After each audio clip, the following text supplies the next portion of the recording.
You negotiate more often than you think. It happens when you ask for a raise, try to get a project over the line, or even when you convince a colleague to change deadlines. Yet these moments often feel unnecessarily stressful. You know what you want, but the conversation gets messy. The stakes feel high. And suddenly, you're saying yes to things you don't actually agree with. Most of us haven't been taught how to negotiate in a calm, structured way.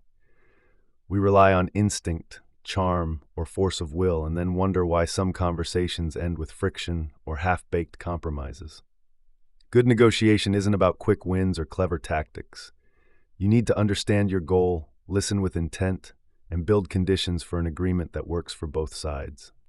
Imagine walking into your next performance review with a clear roadmap instead of a vague hope. You'd know which points matter most, which ones are flexible, and how to steer the discussion rather than react to it. That kind of preparation changes the tone instantly. It makes you more confident, more patient, and more persuasive. This is where a practical, structured approach becomes a game changer. Today, you'll learn how to prepare your goals, manage stress, build trust, and craft offers that actually land. You'll see negotiation not as a fight, but as a collaborative process that opens doors rather than closes them. Let's get started. Negotiation isn't a one-shot deal. You don't walk into a room, state your position, shake hands, and walk out with a done deal. That might work if you're haggling over a secondhand bike, but if you're managing budget approvals, contract terms, or cross-team agreements, you're more likely to go through several rounds. Each round builds on the last, reshaping what the deal looks like. Negotiation is more like a chess game than a sprint. Each meeting, email, or call is a single move. You don't need to win in the first 10 minutes. In fact, trying to do that usually backfires. It pushes the other side into defensive mode and limits the flow of useful information. Patience is polite, but it's also strategic. Being calm and unhurried signals confidence and creates space for the unexpected, new ideas, better solutions, or even potential allies. Take high-stakes trade talks between countries.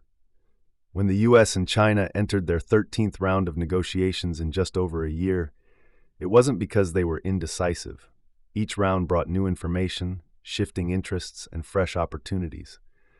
That same logic applies whether you're discussing a promotion, pitching a project, or closing a partnership deal. Expect the first meeting to focus more on exchanging ideas than locking anything in. A big part of making progress is knowing what you want and preparing for curveballs. Go in with a goal, but be ready to adjust your offer based on what you learn. Every conversation is a chance to gather intel, understand the other side's interests, and build the trust that real deals are built on. Hold off on making your first offer until all the key information is on the table. And once you do, treat it as a starting point, not the final word. And remember, pressure kills creativity. When you stop focusing on pushing through a deal and instead aim to understand, you change the entire tone. Your words land better, the conversation opens up, and both sides become more collaborative. It's in this open space that strong, durable agreements are born. So slow it down, don't rush to close. Ask smart questions, listen more than you speak, and keep your cool. The more you treat negotiation as an ongoing process rather than a one-off event, the more likely you are to land better results. The biggest negotiation mistakes happen before you even sit down at the table. Most people don't fail because they ask for the wrong thing, but because they don't actually know what they want. In short, good preparation is half the battle. If your goal is fuzzy, you can't communicate it clearly, and if you can't communicate it clearly, how can anyone agree to it? Before heading into a negotiation, block out the time to think through your objective. Write it down. Ask yourself what a good outcome looks like and what an acceptable fallback would be. The clearer you're thinking, the stronger your position. You don't have to script every word, but you do need to be mentally ready.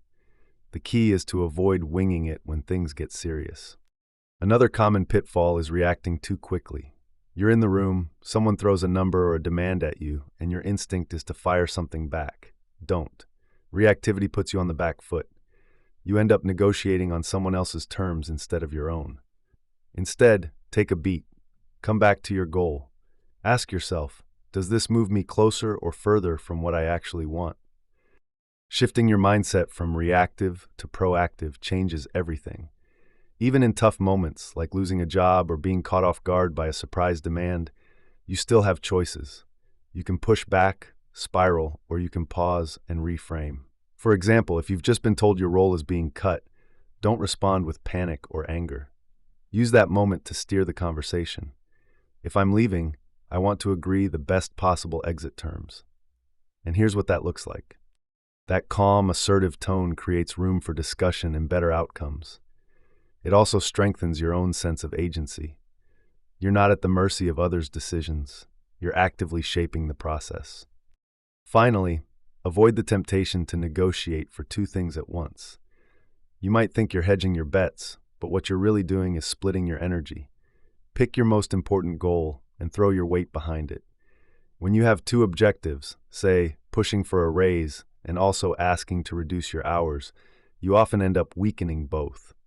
Worse, you give the other side power to choose which one matters more. Stay focused. You can always revisit secondary goals later. Better negotiation doesn't need you to be slick or aggressive, but rather prepared, thoughtful, and steady under pressure. That's how you build real influence and get what you came for. Great negotiators don't wing it. They take the time to shape a clear, specific goal and break it down into well-defined, negotiable parts. This early prep work lays the foundation for everything that follows.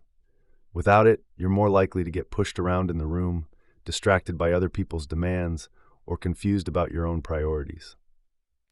So, before you speak to anyone else, focus entirely on what you want.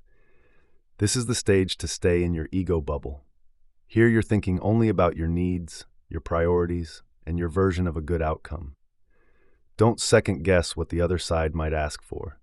If you do, you're likely to start watering down your ambition before you've even started talking.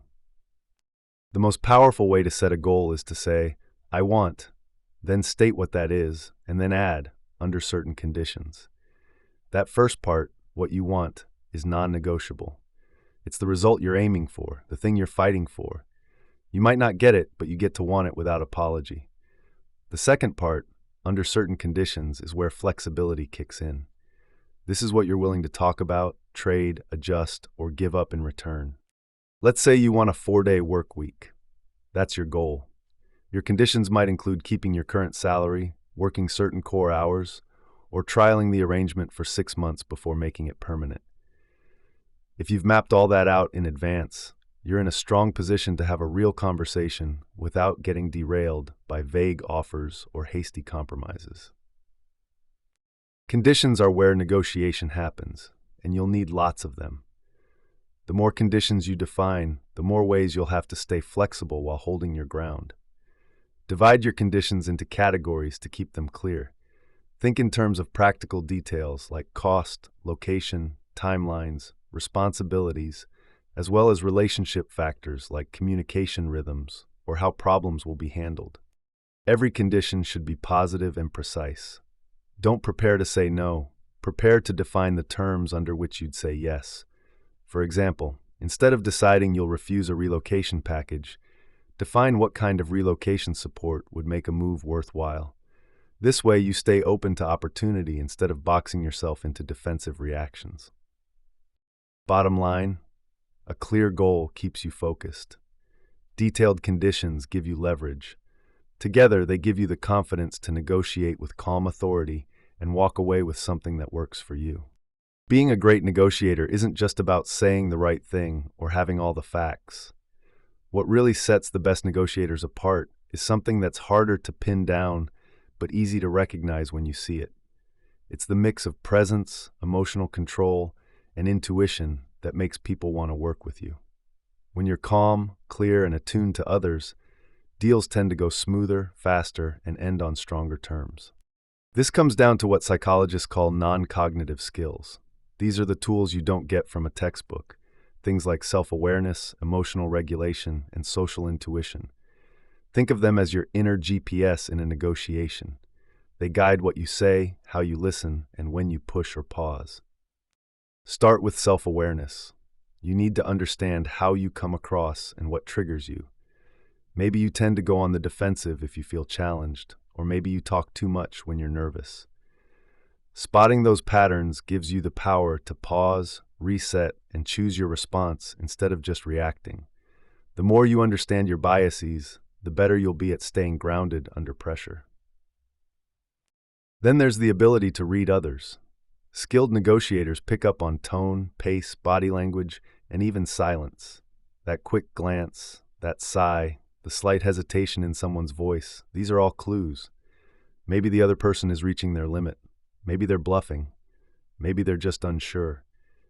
The more tuned in you are, the more you'll be able to steer the conversation in a smart, sensitive way. The final piece is what's called bridging. That's the ability to build connection in the moment, to move with the other person even when your interests don't fully align. It might be a shared joke, a well-timed pause, or just choosing to listen instead of jumping in. These tiny signals show that you're cooperative, not combative. That makes the other person more likely to meet you halfway. Bridging works best when it's backed by genuine focus and empathy, and it's especially powerful when things get tense. If you can stay steady while showing that you care about the relationship and the result, you increase your chances of getting both. Great negotiators are rarely the loudest in the room.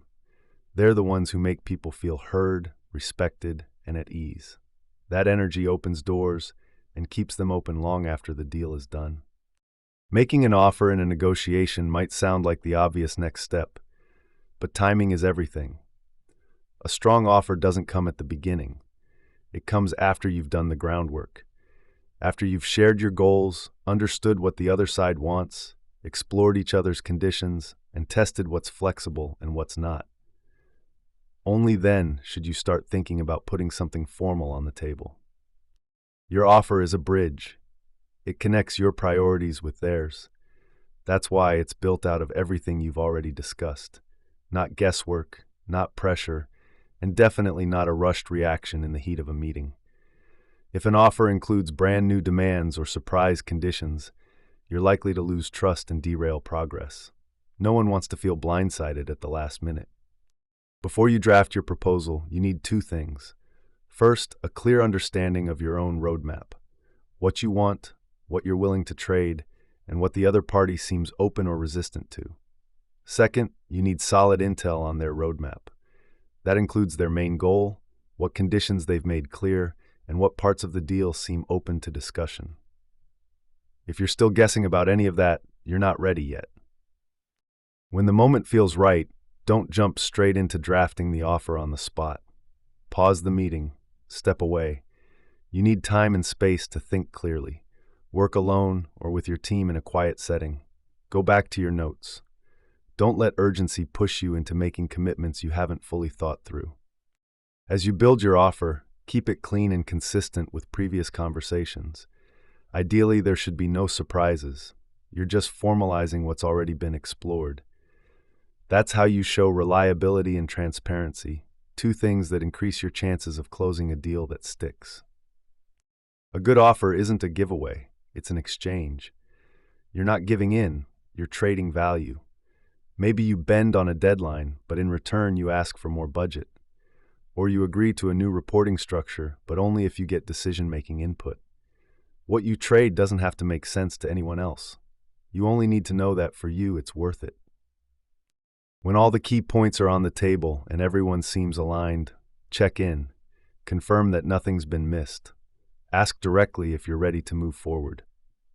Keep your attention sharp until the final detail is confirmed and agreed. The real win in negotiation isn't just getting to yes, but building a deal that works because both sides helped shape it. And that only happens when the offer is built on mutual clarity, not guesswork.